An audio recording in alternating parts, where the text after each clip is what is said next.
വാള, tilapia, anabas തുടങ്ങിയ മീനുകൾ ചെറിയ രീതിയിൽ വീട്ടിൽ ചെയ്യുന്നവരും കൊമേഴ്ഷ്യലായിട്ട് വലിയ രീതിയിൽ ചെയ്യുന്ന സുഹൃത്തുക്കളും നമുക്കിടയിലുണ്ടായിരിക്കും. അവർക്കൊക്കെ നമുക്ക് നമ്മുടെ ഫേവറേറ്റ് ആയിട്ടുള്ള ഗപ്പീസിനെ ആ കൂട്ടത്തിൽ വളർത്താൻ പറ്റുമെന്നുള്ള ചെറിയൊരു കാര്യം നമ്മുടെ ഫാമിൽ നമ്മുടെ എക്സ്പീരിയൻസാണ് നമ്മൾ ഷെയർ ചെയ്യാൻ പോകുന്നത്. നമ്മുടെ ഫാമിൽ നമ്മളിപ്പോൾ ഈ കാണുന്ന 2 ടാങ്കുകളായിട്ട്, ഒന്നിൽ നമ്മൾ തിലാപ്പിയ, റെഡ് തിലാപ്പിയും അതുപോലെ തന്നെ നമ്മൾ വലുതാവുന്ന ഒരു മീനാണ് കോഴിക്കാർപ്പ്. ഇപ്പോൾ വലുതാവുന്ന മീനുകൾ നമ്മൾ പ്രധാനമായിട്ട് ചെയ്യുന്നത് ഈ 2 വെറൈറ്റി മീനുകളാണ് നമ്മുടെ ഫാമിലുള്ളത്. അപ്പോൾ ഈ ടാങ്കിൽ നമ്മൾ നമ്മുടെ ഗപ്പീസിന് ഇട്ട് കഴിഞ്ഞിട്ടുണ്ടെങ്കിൽ എന്തായിരിക്കും അവസ്ഥ എന്നുള്ളതൊക്കെയാണ് നോക്കാൻ പോകുന്നത്. വീഡിയോ നിങ്ങൾ അവസാനം വരെ കാണാൻ ശ്രമിക്കുക. ഇതുവരെ നമ്മുടെ ചാനൽ സബ്സ്ക്രൈബ് ചെയ്യാത്തവരുണ്ടെങ്കിൽ ചാനൽ സബ്സ്ക്രൈബ് ചെയ്യുക, സപ്പോർട്ട് അറിയിക്കുക. ഇത് നമ്മുടെ റെഡ് തിലാപ്പിയുടെ ടാങ്ക് കേട്ടോ. ആദ്യം നമുക്ക് എന്ത് ചെയ്യാം, റെഡ് തിലാപ്പിക്ക് ഫീഡ് ചെയ്ത് കൊടുക്കാം. ഇത് പെല്ലറ്റ് ഫീഡാണ് നമ്മൾ കൊടുക്കാറുള്ളത്. ഇടയ്ക്ക് അസോള കൊടുക്കാറുണ്ട്. അപ്പോൾ അസോളിൻ്റെ അപ്ഡേഷനൊക്കെ ഇന്നത്തെ വീഡിയോയിൽ നമ്മൾ ചെറിയ രീതിയിലൊന്ന് എന്താണ് അവസ്ഥ എന്നുള്ളത് കാണിച്ചു തരുന്നുണ്ട്. അപ്പോൾ നമ്മൾ പെല്ലറ്റ് ഫീഡ് കൊടുത്ത സമയത്ത് നല്ല ആക്റ്റീവായിട്ട് അവരൊന്ന് ഫുഡ് എടുക്കുന്നുണ്ട്. 2-3-4 ദിവസം മുമ്പ് കുറച്ച് പ്രശ്നങ്ങൾ ഇവർ കാണിച്ചിരുന്നു, മുകളിൽ വന്ന് നിൽക്കുന്ന പ്രശ്നം. പക്ഷേ ഇപ്പോൾ 2 ദിവസമായിട്ടൊന്നും അത്തരത്തിലുള്ള പ്രശ്നങ്ങൾ കാണിക്കുന്നില്ല. നമ്മൾ വെള്ളം മാറ്റി കൊടുത്തിട്ടൊന്നും ഉണ്ടായിരുന്നില്ല, പക്ഷെ എല്ലാത്തിനും ശരിയായി. പക്ഷേ എങ്കിലും നമ്മൾ ഫിൽട്രേഷനൊക്കെ ഈ ടാങ്കിൽ മസ്റ്റായിട്ട് ചെയ്യേണ്ട കാര്യം തന്നെയാണ്. കാരണം ആർട്ടിഫിഷ്യലായിട്ട് നമ്മൾ ഷീറ്റ് വെച്ച്, ഫ്ലെക്സിൻ്റെ ഷീറ്റ് വെച്ച് ഉണ്ടാക്കിയിട്ടുള്ളൊരു ടാങ്കിലാണ് നമ്മുടെ റെഡ് തിലാപ്പിയ ഇപ്പോൾ കിടക്കുന്നത് കേട്ടോ. ഇത് ബ്രീഡായിട്ട് കുഞ്ഞുങ്ങളൊക്കെ കിട്ടുമെന്നുള്ളൊരു പ്രതീക്ഷയിൽ തന്നെയാണ് നമ്മളിത് വളർത്തിക്കൊണ്ടിരിക്കുന്നത്. തിലാപ്പിയ എന്ന് പറഞ്ഞു കഴിഞ്ഞാൽ എഡിബിളായിട്ട് നമുക്ക് കഴിക്കാൻ പറ്റിയ ഒരു സംഭവം തന്നെയാണ്. പിന്നെ ചില സുഹൃത്തുക്കൾ പറയാറുണ്ട് ഈ തിലാപ്പിയ പ്യൂർ വെജിറ്റേറിയൻ ആണെന്നൊക്കെ പറയാറുണ്ട്. അപ്പോൾ ഇന്ന് നമ്മൾ ഈ ടാങ്കിലേക്ക് ഒരു നമ്മുടെ ഗപ്പിനെ നമ്മൾ ഇട്ട് കൊടുക്കാൻ പോകുന്നുണ്ട് കേട്ടോ. അത് കുറച്ച് കഴിഞ്ഞിട്ട് നമുക്ക് നോക്കാം. ഇനി നമ്മൾ എന്ത് ചെയ്യാം, തൊട്ടുപുറത്തെ ടാങ്കിലേക്കാണ് നമ്മൾ നോക്കാൻ പോകുന്നത്. ഇതിനകത്ത് നമ്മുടെ കോഴിക്കാർപ്പാണ് കിടക്കുന്നത് കേട്ടോ. അതിൻ്റെ കൂടെ തന്നെ നമ്മുടെ ഫേവറേറ്റ് ആയിട്ടുള്ള ഗപ്പി, പ്ലാറ്റിനം റെഡ് ബിഗർ ഇതിനകത്തുണ്ട്. അവരാണ് ഈ വെള്ളം ഇങ്ങനെ ഇളക്കിക്കൊണ്ടിരിക്കുന്നത്. നമുക്ക് ആദ്യം എന്ത് ചെയ്യാം, ഫുഡ് കൊടുത്ത് നോക്കാം.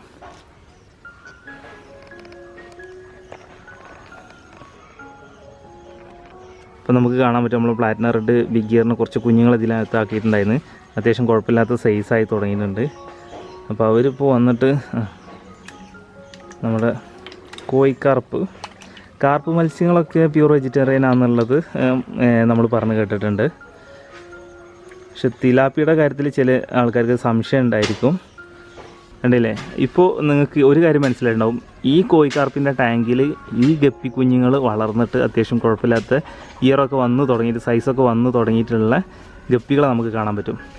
അപ്പോൾ കോഴിക്കാർപ്പിൻ്റെ കൂടെ നമ്മുടെ ഗപ്പികൾ സുഖസുന്ദരമായിട്ട് തന്നെ എന്താണ് ജീവിക്കുന്നുണ്ട് കേട്ടോ. അപ്പോൾ കോഴിക്കാർപ്പ് പ്രശ്നക്കാരല്ല. കോഴിക്കാർപ്പിൻ്റെ ടാങ്കിൽ ഇത്തരത്തിൽ ഗപ്പികൾ വളരും തന്നെയാണ് നമ്മൾ പ്രതീക്ഷിക്കുന്നത്. കുറച്ച് ആക്റ്റീവ് കുറഞ്ഞൊരു ഗപ്പിനെ നമ്മൾ റെഡ് തിലാപ്പിയുടെ ടാങ്കിലേക്ക് ഇറക്കി വിട്ട് കൊടുക്കാൻ പോവാണ്.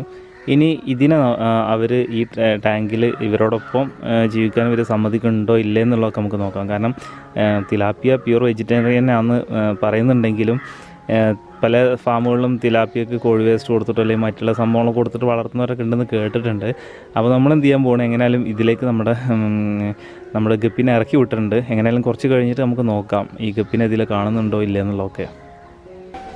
കിടന്ന് തിളക്കുന്നത് കണ്ടില്ലേ, നമ്മൾ ഈസ്റ്റിൽ ചെയ്യുന്ന മൊയിനായിട്ടത്. പക്ഷേ ചെറിയ രീതിയിൽ ഇങ്ങനെ പാട കെട്ടിയിട്ടുണ്ട്. ഈസ്റ്റിൻ്റെ അളവ് ഇന്നലെ കൊടുത്ത അളവ് കുറച്ച് കൂടി പോയതെന്ന് തോന്നുന്നുണ്ട്.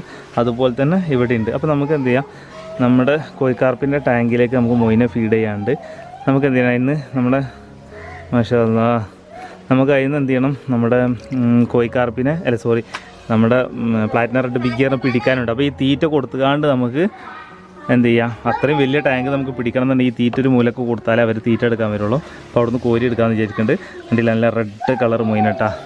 അപ്പോൾ നമുക്ക് എന്ത് ചെയ്യാം, ടാങ്കിലൊന്ന് ഫീഡ് ചെയ്ത് കൊടുത്ത് നോക്കാം. നമ്മൾ മൊയിനെ കളക്ട് ചെയ്തിട്ട് കുറച്ച് സമയം 1-2 പരിപാടികളുണ്ട്. അത് കഴിഞ്ഞ് വന്നപ്പോഴത്തിന് ഈ ടാങ്കിൽ നമ്മുടെ പെല്ലറ്റ് ഫീഡൊക്കെ തീർന്നിട്ടുണ്ട്. അതുപോലെ തന്നെ ഇതിൽ നമ്മൾ ആക്കിയിട്ടുണ്ടായിരുന്ന നമ്മുടെ ഗപ്പിനെ കാണാനില്ല കേട്ടോ. പരീക്ഷണാടിസ്ഥാനത്തിൽ ഇട്ടുള്ള ഗപ്പിനെ കാണാനില്ല. ഇവന്മാരെ പിടിച്ച് കഴിച്ചോന്നറിയില്ല. നമുക്ക് ഒന്നുകൂടി ടാങ്ക് ചെക്ക് ചെയ്യണം. അതിനുമ്പോൾ ഈ ടാങ്കിലേക്ക് വന്നിട്ടുണ്ടെങ്കിൽ ഇതിനകത്തുള്ള പെല്ലറ്റ് ഫീഡും അവർ നല്ല രീതിയിൽ കഴിച്ചിട്ടുണ്ട്. ഇനി നമ്മുടെ പ്ലാറ്റിനം റെഡ് ബിഗ് ഗിയർ ഇവിടെ നടക്കുന്നുണ്ട്. അപ്പോൾ നമ്മൾ കളക്ട് ചെയ്തിട്ടുള്ള മൊയിനെ അവർക്കൊന്ന് ഫീഡ് ചെയ്യാൻ പോവാണ്.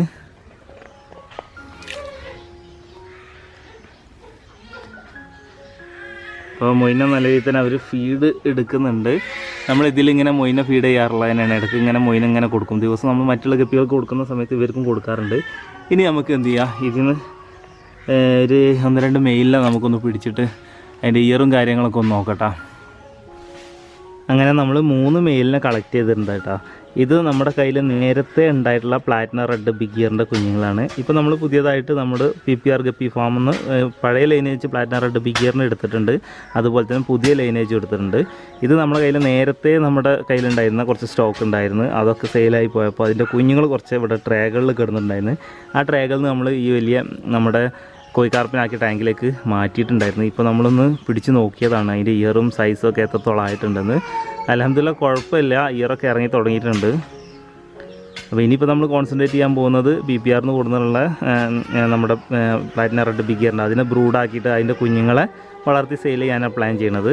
അപ്പോൾ ഈ ബാക്കി വന്ന കുറച്ച് കുഞ്ഞുങ്ങളുണ്ട്, ഇവരൊന്ന് സൈസായിട്ട് ഇവരെയും നമുക്ക് എന്ത് ചെയ്യണം, സെയിൽ ചെയ്ത് നമുക്ക് കൊടുക്കാനുള്ളത് തന്നെ കേട്ടോ.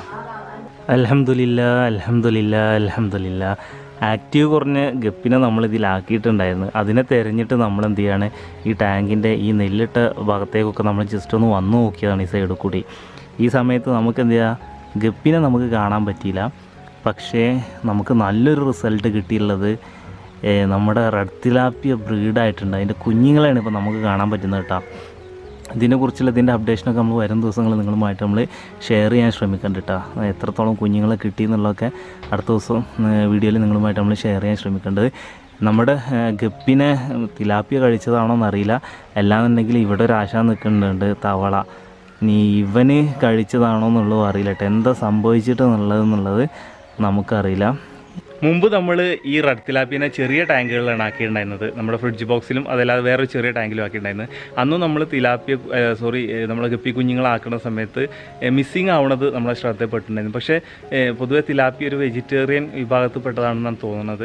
പക്ഷേ എന്ത് സംഭവിക്കുന്നത് അറിയില്ല. നമ്മളെങ്ങനെയാലും ഒരു ശ്രമം നടത്തിയതെന്ന് വെച്ചിട്ടുണ്ടെങ്കിൽ ഇത്രയും വലിയൊരു ടാങ്ക് നമ്മളിവിടെ ഒഴിച്ചിടുക, ഇതിനു വേണ്ടി മാത്രം ഒഴിച്ചിടുക എന്ന് പറഞ്ഞു കഴിഞ്ഞാൽ അത് നമുക്ക് അതിൽ ഗപ്പിയും കൂടി ചെയ്യാൻ പറ്റുകയാണെങ്കിൽ ടാങ്ക് നമുക്ക് സ്ഥലപരിമിതി ഉണ്ടായതുകൊണ്ട് നമുക്ക് ഇത് ഉപയോഗിക്കാൻ പറ്റുന്നതാണ് നമ്മൾ പ്രതീക്ഷിച്ചത്. ഇനി അല്ലാണ്ട് അഡീഷണൽ ടാങ്ക് കിട്ടുന്ന കോസ്റ്റും നമുക്ക് ഓർക്കാൻ പറ്റുന്നത്. പക്ഷേ ഇതിൽ നമ്മൾ ഗപ്പി ഇടുന്നത് അത്ര ഉചിതമല്ല എന്നാണ് നമുക്ക് മനസ്സിലാക്കാൻ പറ്റുന്നത്. പിന്നെ അതുപോലെ തന്നെ വാള, നട്ടർ, അനാബസ് തുടങ്ങിയ മറ്റ് ഒരുപാട് വലുതാവുന്ന എഡിബിൾ ആവശ്യത്തിനൊക്കെ നമ്മൾ വീട്ടിൽ വളർത്തുന്ന മീനുകളുണ്ട്.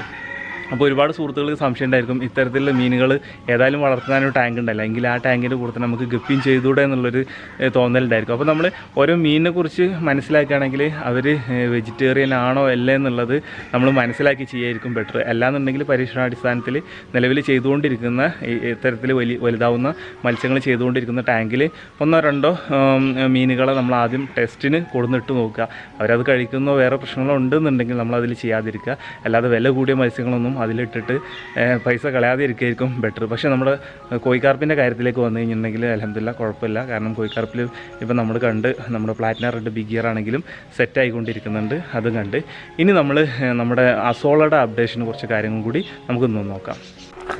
നമ്മൾ ഈ മതിലിൻ്റെ മുകളിലുള്ള ചെറിയ ടാങ്കുകളിലായിരുന്നു നമ്മൾ അസോള സെറ്റ് ചെയ്തിട്ടുണ്ടായിരുന്നത്.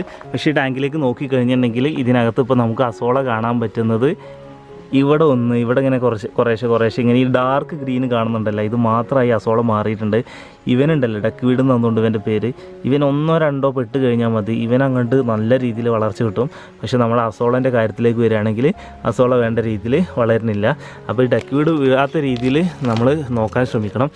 ഇതിലാണെങ്കിൽ അസോള വലിയ കുഴപ്പമില്ല. ഇപ്പോൾ അടുത്ത് ഇവിടെ നല്ല രീതിയിൽ മഴ പെയ്ത്, ആ മഴ പെയ്തതിന് ശേഷം അസോളൊക്കെ മൊത്തത്തിലാണ്ട് പോയ ഒരവസ്ഥ കേട്ടോ. വലിയ ഒരു ഇത് കാണിക്കുന്നില്ല, കണ്ടില്ല, ഇതിനൊന്നും വലിയ ഗ്രോത്ത് കാണിക്കുന്നില്ല. ഒരു ചെറിയ കരിച്ചിലൊക്കെ ഉള്ള പോലെ ഫീൽ ചെയ്യുന്നുണ്ട്. പിന്നെ ഇതിനകത്താണെങ്കിലും നമ്മുടെ ഫൈറ്റർ ആണെങ്കിലും കുഴപ്പമില്ല, ഇതിനകത്ത് നിൽക്കുന്നുണ്ട്. കണ്ടില്ലേ, ഇവിടെ ഒരു ഫൈറ്റർ നിൽക്കുന്നുണ്ട് കേട്ടോ.